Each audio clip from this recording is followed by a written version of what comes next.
Okay guys, I am going to attempt to teach you how to do a trigonometric graph.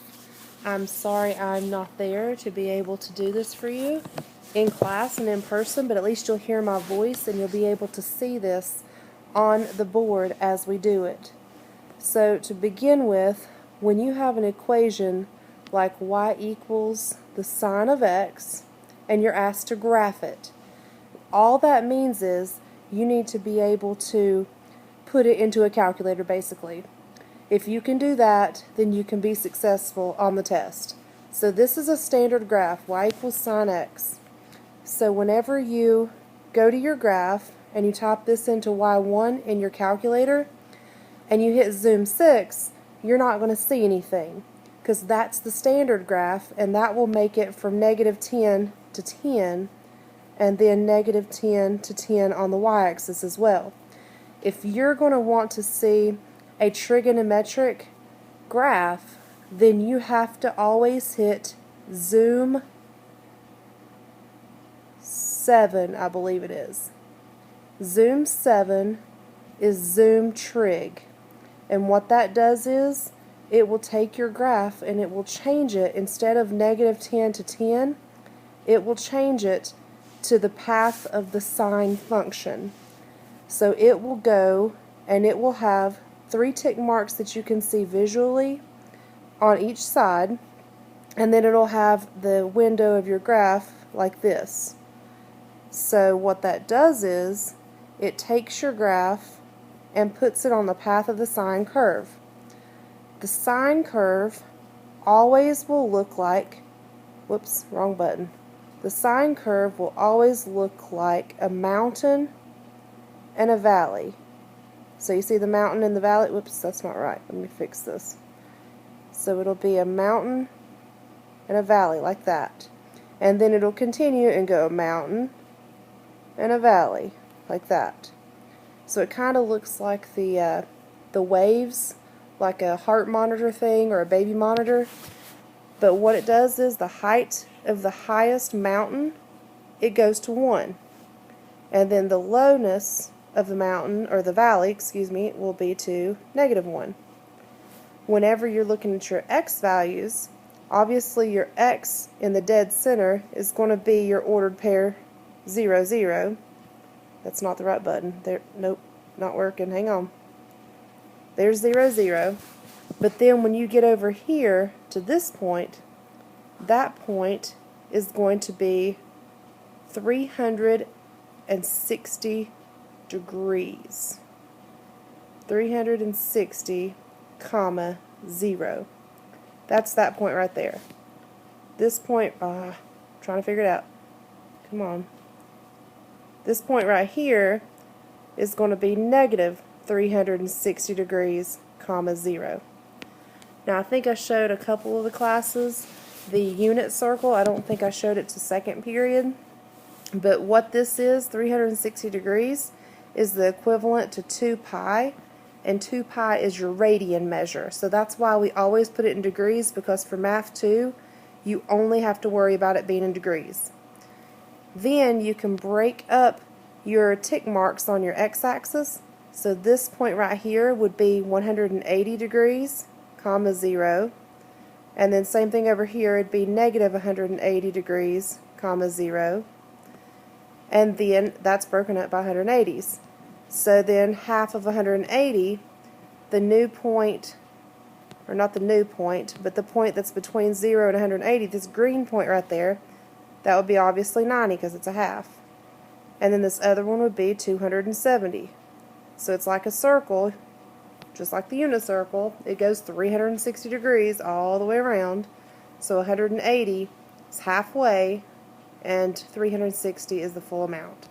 So these other green dots over here would be the negative values. So you'd have your -90, comma, 0 and your -270, comma, 0. So that's the basic sine function. It's what it looks like.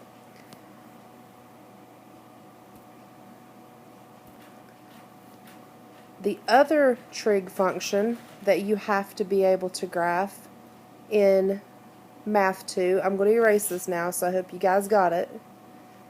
is not the sine, but the cosine. And it looks very, very similar to the sine. You're still going to have your y equals in your calculator, so you'll go to y equals, so in y1, and you'll put cosine of x. So I believe the calculator opens up a parentheses, so make sure you just close a parentheses. It's proper grammar. If one's open, you close the other one. So again, you'll just zoom 7. That picture, we'll again put it from negative 360 to positive 360. It'll break it up into quarters, so you'll look like that. And then the y values will go from 1 to negative 1. But then the difference between the sine and the cosine, a sine is a mountain and a valley. A cosine is strictly, whoops, wrong button, strictly a valley. So it'll look like valley, like that. And then valley, like that. Or some people look at that as like a happy face or like a smile. I don't know why, but looks like a smiley face. Maybe like the Joker smile. But anyway, the points, what they do is they'll still have the same values. This one right here, if this will cooperate, this one right here, that one's still going to be your 90, 0. This one's going to be your 270, 0. This mark would be 180. That one right there would be 180 comma something. I don't know what it is because I don't have my calculator in front of me. But if you go to your second table, you can get all these values from it. Now, your table automatically counts by ones, but if you want to change your counting of your table, you have to hit second and then go to where it says table set, which is beside the y equals, I think. It's the whatever's beside the y equals. Again, my calculator is not in front of me. I'm sorry, I'm unprepared. But it's the one that says TBLSET. If you click on that, and then you got the options to auto set your table, so you can have your table start is the first button, and I would start mine at 0. You can start it anywhere you want to, but then it says table count by, or the amount you want it to go by. So I would change my table values, since I know that each one of these points are going to be in increments of 90. I would do my increments by 90. Increment 90. So that way you'd be able just to see on the table, it would go, okay, here's my 0, here's what 90 is for my x, here's my y. So 0 would be at 1, 90 would be at 0, 180 would be somewhere, again I don't have my calculator, 270 would be somewhere, oh wait, 270, I know it's 0, it's right there in front of me, duh. And then 360 would be up here at 1 again. So it's just going to go down and up and down, up and down. But actually, I'm losing my mind. This should be negative 1. Yeah, that should be negative 1. I know what that is. I don't need a calculator for that. I didn't draw my graph low enough. Yep, this one should go all the way down to negative 1. There we go. But anyway, you can see it from your table, and it's very, very simple to draw a graph. So those are the basic trig functions that you have to know, just sine and cosine, the basic graphs. We're not going to be graphing the tangent. So what you can do from there is you can shift the graphs. And I know we talked about the standard form of a quadratic being ax squared plus bx plus c.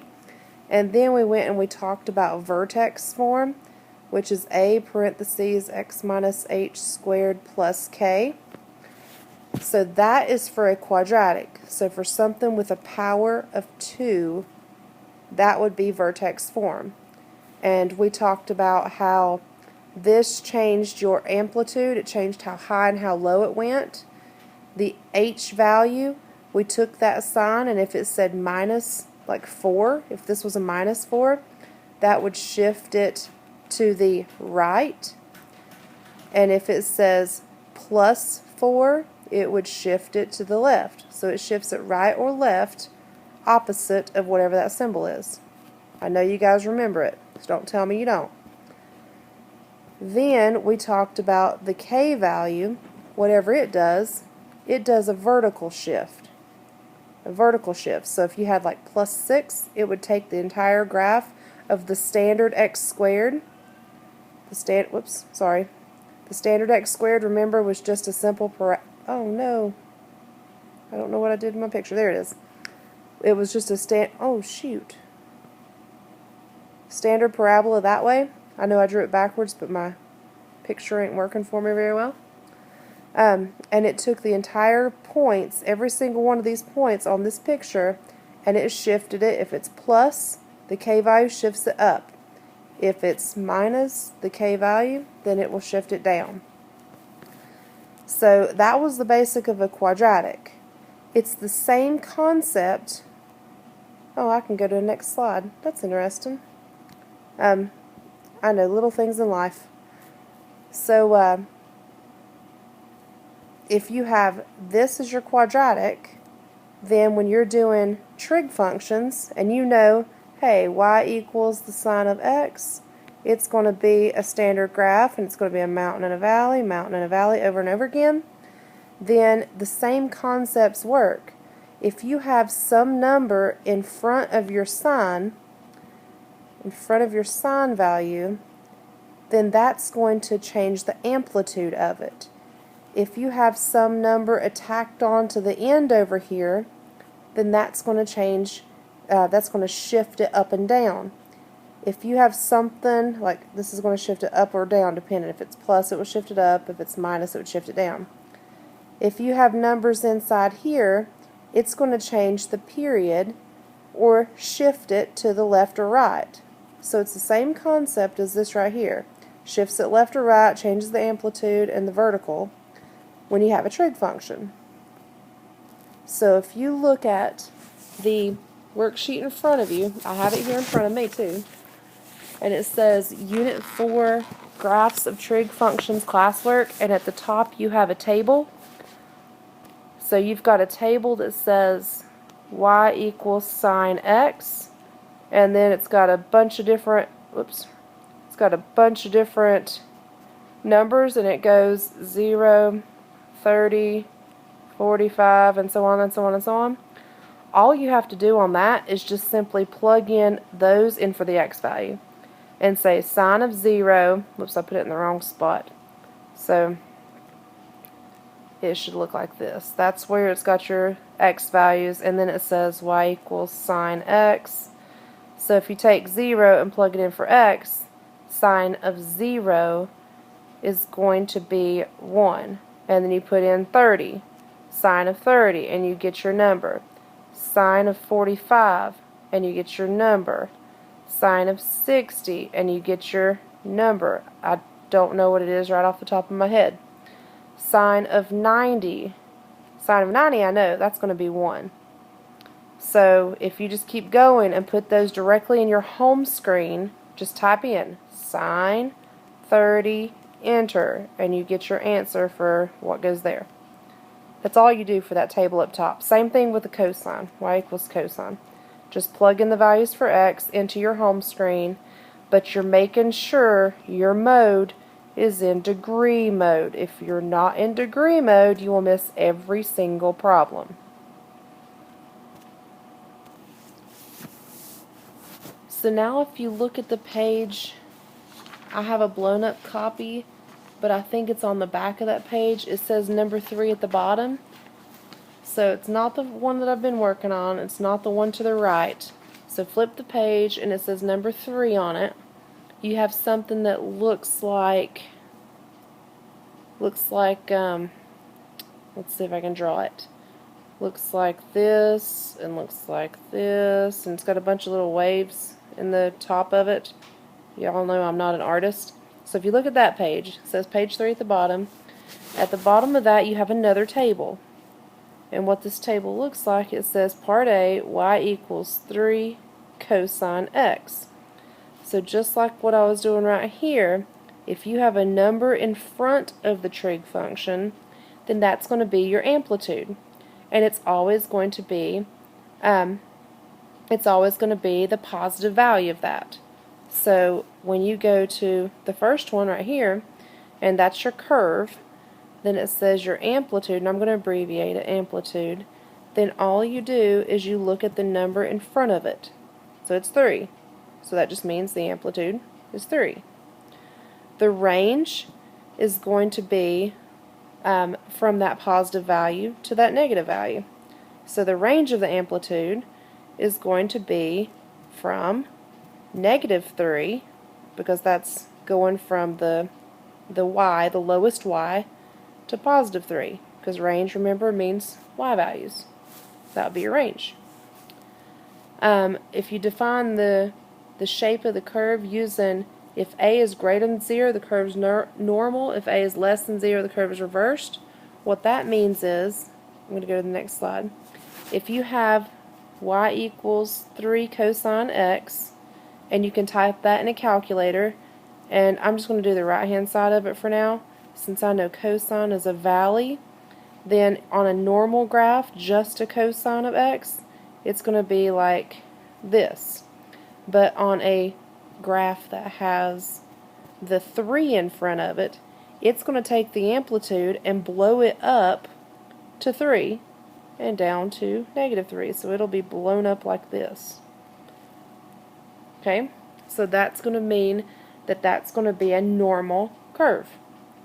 If it was a negative value, so if, for instance, you have, I don't know if you can see this yellow, y equals -3 cosine x, what that would do is it would take this value and it would put it down here, and it would just flip all the points. So this value would go up to here, this value would stay the same, that value would be there, and then this value up top would go down to here again.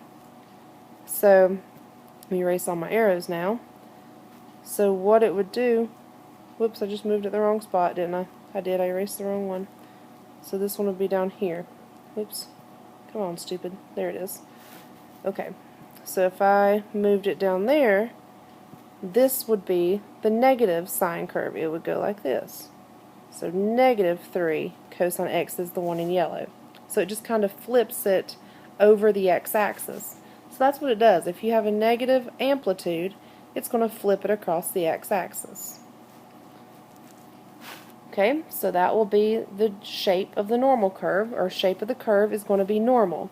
If you have, again, a positive value like this 3 right here, that 3, it's going to be normal, so it'll just be like a valley. It'll go whoop like that.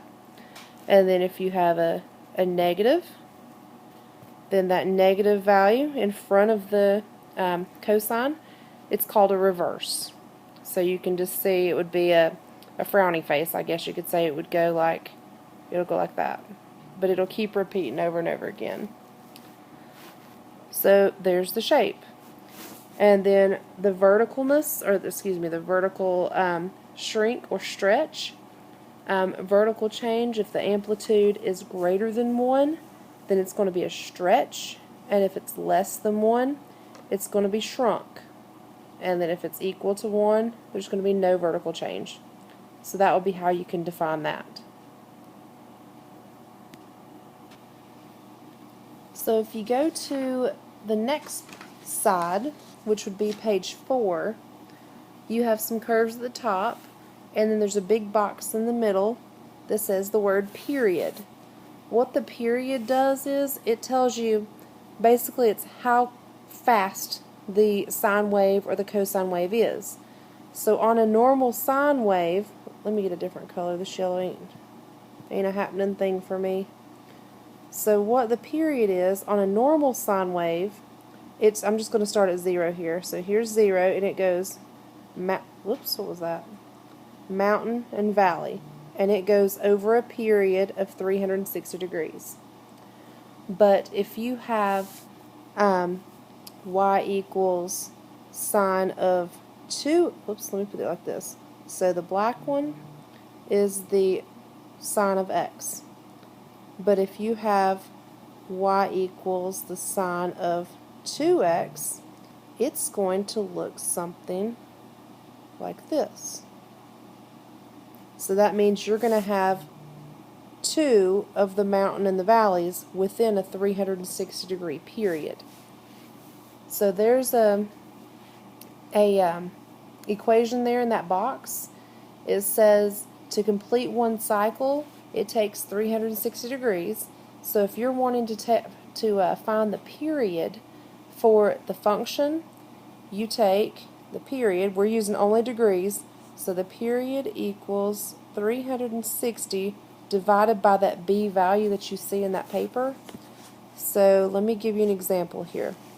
So you've got y equals the sine of, let's say, the sine of 4x.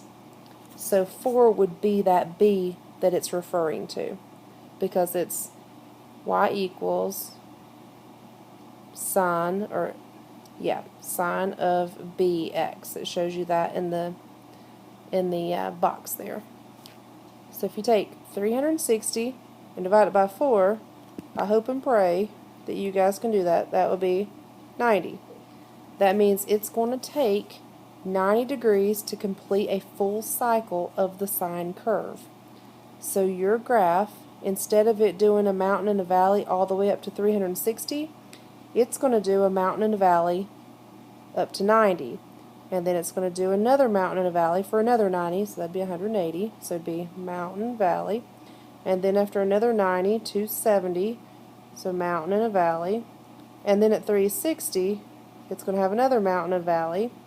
So basically, you're looking at not one mountain and valley, not two mountain and valleys, not three mountain and valleys, but 4 mountain and valleys over a 360-degree period. So that's what the period is. Okay, so I think that brings us, that would be the period. So then if you look, I believe the next page, page 6, or at least it says page 6 at the bottom, it has a box at the top that says a curve in the form of y equals d plus or minus a sine bx, or y equals d plus or minus a cosine bx will shift the curves.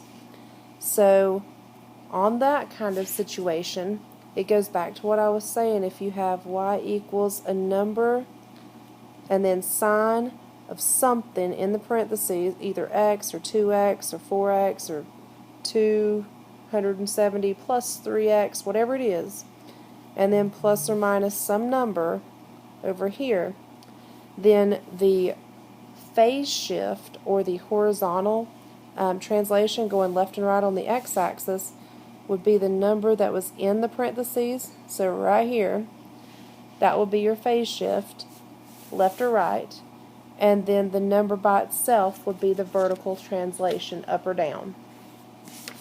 So you also can see at the bottom of page 6 it says critical points and true critical points. You don't have to worry about that until you get to Math 3. So I'm going to give you this one more time here, and I'm going to twist the way the equation is written. It says d plus or minus a sine bx, but most of the time you'll have something like this, where it says y equals a sine of, let's just say, a sine of bx plus c, plus or minus c, and then plus d, or plus or minus d. So in reality, what all these letters do, x is just x, y is just y, sine is just sine. So a is your amplitude, so it's how high or how low it goes. Your b value is, not your b value, your d value is your horizontal shift. Okay, horizontal. I ran out of space there. And then your phase shift comes from the period, and the period was 360 divided by the b, so that would be, oh crap, I put my parentheses in the wrong place. Hang on a second. Time out. Let me move this. So sine of B, and then, oops, now I've got the wrong color. Bear with me a minute, guys. This is all new to me now.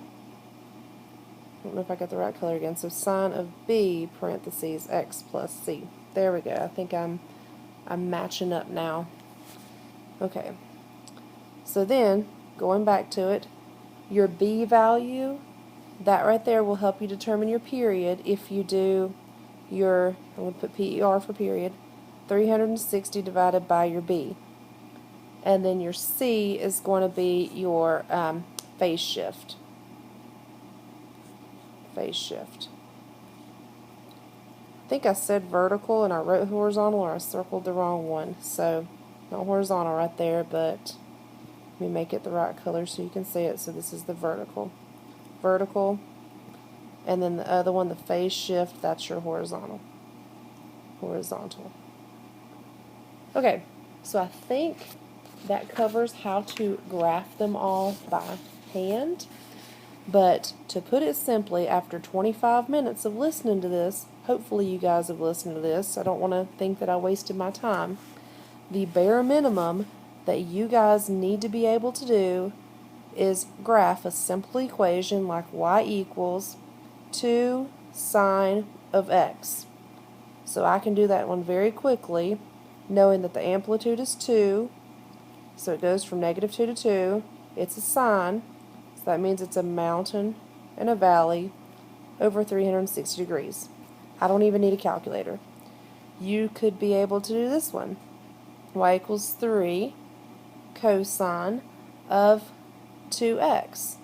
So the 3 tells me that the amplitude is from 3 to -3. The cosine tells me that it's a valley, and then this 2, that's my B, helps me find my period. So if I do 360 divided by 2, that will be 180. So I should have 2 sections of a valley, whoops, wrong button, of a valley between 0 and 180, and then 360. So now there's my 2 sections of it. So that's bare minimum, and that's what I've seen on the NC final. So if you can do that, then you'll be fine.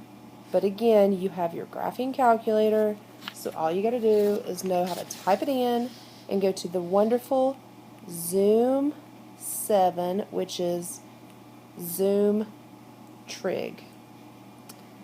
So now you should be getting a paper that is front and back that will have a table similar to the front page of these notes, the front page of the notes, I'm sorry, that has, not the front page, the back of the front page, which will have you doing equations, and you'll have to tell the amplitude. So I'm going to tell you which columns to fill in. So you need to fill in the amplitude, you need to fill in the range, you need to circle whether it's a normal or reversed. So normal or reversed. I believe it's on there. For some reason that paper is not in my hand. If you'll bear with me, just, oh, there it is. I do have it. So fill in the amplitude, the period, circle if it's normal or reversed. Let's see, if it's stretched or shrunk, so the vertical stretch, and the horizontal, so you'll circle that. And I believe, oh, the vertical translation.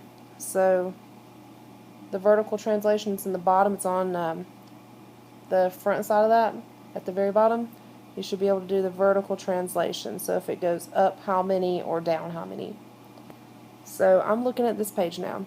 I'll give you just a second to get it so Mr. Keys can pause it, or whoever the sub is there. Okay. So you have this in front of you. So for example, I'm looking at number 1A.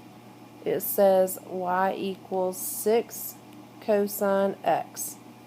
So for the amplitude, I'm going to fill in 6, because that's the number there. For the period, I'm going to do 360 divided by b. And in this case, my b is 1. So obviously, 360 divided by 1 is 360. So that would be my period. So this is your period, and then the 6 is your amplitude. So then we're not worrying about critical points right now, not for us to worry about. But the shape of this, because A is positive, then the shape, it's going to be normal, so it'll be a valley like that, just a valley. Vertical stretch or shrunk, that one is going to be stretched because it's bigger than 1, so it's going to be stretched, so you'll circle stretch. And then the horizontal stretch, compressed or elongated. Compressed means like pushed up together, meaning more of them. Elongated means strung out, or at least that's the way it is in my brain. So this one is not going to be, well, what is it going to be? Hold on. It's going to be neither, because it is just standard. There's nothing that has changed it. It hasn't, it's equal to 360 is what that period is. So since the period is 360, it's not elongated or compressed. So that will be 1A, and you do the rest to the same thing to the rest of them, just filling in the boxes. The only thing that I would caution you about is at the bottom, it has the D backwards from what I showed you on this slide, this one here. It took the D and it stuck it in front over here. I don't like it in front, but that's the way this worksheet that I found did it. So the number that's in front is your vertical translation. So for instance, on this clean slide here, on a 2A, so number 2, or part 2, which is the bottom box, A, the equation is y equals 4 minus 1/2 cosine of x. So your vertical translation, when you get to that box over there, since this is a positive 4, it's going to shift it up 4. That's all it does. So you'll do the amplitude, the period, the phase shift and direction. Don't worry about the critical points. Do the vertical translation, range, shape, vertical stretch, and horizontal stretch. Okay? Then if you flip it over, after you fill out the tables, then the other piece to this is being able to look at a picture and see if you can find the equation that generates it. So number 3, it has a picture that looks to me like it's going all the way down to 3. So you have this right here at 3, or excuse me, that's -3, -2, -1, and then up to 1, I believe that is. So there's a 1, and it goes 180 right there. So the top of the mountain is right there, and -3, and it goes like this. So I can tell you just from looking at it that this is a cosine graph, because it's a valley, but it's an upside down valley, so it's a negative cosine graph. And then I can tell you that it has been shifted, and it's been shifted, let's see, how much has it been shifted? It has been shifted down, because I can see that if I was to draw a dotted line right here, I would see my mountain a little bit better. So that dotted blue line, I could take it and move the original function of the cosine. Let me try it this way. So the original cosine graph looks like this. Well, it looks like this. Can't draw tonight. Sorry, it's late. Try it again. Alright, so the original cosine looks like this. So that's the original cosine of x. And then if I flip it, giving it the negative cosine, it would be this right there. Whoops, let me try a different color on top of that. Let's do this purple. So this purple is negative cosine of x, and I'm trying to get it to the orange. So if I blow it up by a factor of, this is y equals negative cosine x. If I blow it up to this red one of y equals negative 2 cosine of x, cosine of x, sorry, it's not cooperating, then that would mean that instead of the purple, it would go, nope, not that, it would go like this, up to 2, down to 2 there, so from negative 2 to 2, so it'd go way up here. But then you can see that from the maroon color or the reddish color, it shifts down 1, and this one shifts down 1, and this one shifts down 1. I know it's kind of crooked, but just see if you can see it. So if I shifted that down 1 now, then my new picture, or my original picture of the orange, this orange one here, that one that's on your paper in front of you, it's got to be a combination of all these. It's got to be the cosine, and it's got to be flipped, and with a magnitude, or excuse me, an amplitude of 2, and then shifted down 1. So when I go to write my equation, it's going to be y equals negative 2 cosine of x, and then shifted down 1. So if you type this into y equals, you should get 3a. If you don't, I've messed up. But at this late at night, I think I'm doing pretty good. So I'm going to shut up now, and you should have the last half of class to work on this worksheet.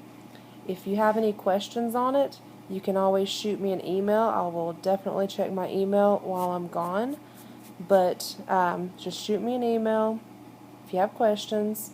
I think that I've covered everything. Mr. Honeycutt will be available for tutoring on Tuesday and Thursday this week, as usual, till 4:45. So he is very, very good at trig. But yeah, trig is awesome. Trig is your friend, and you can use it everywhere. So have fun and behave yourselves.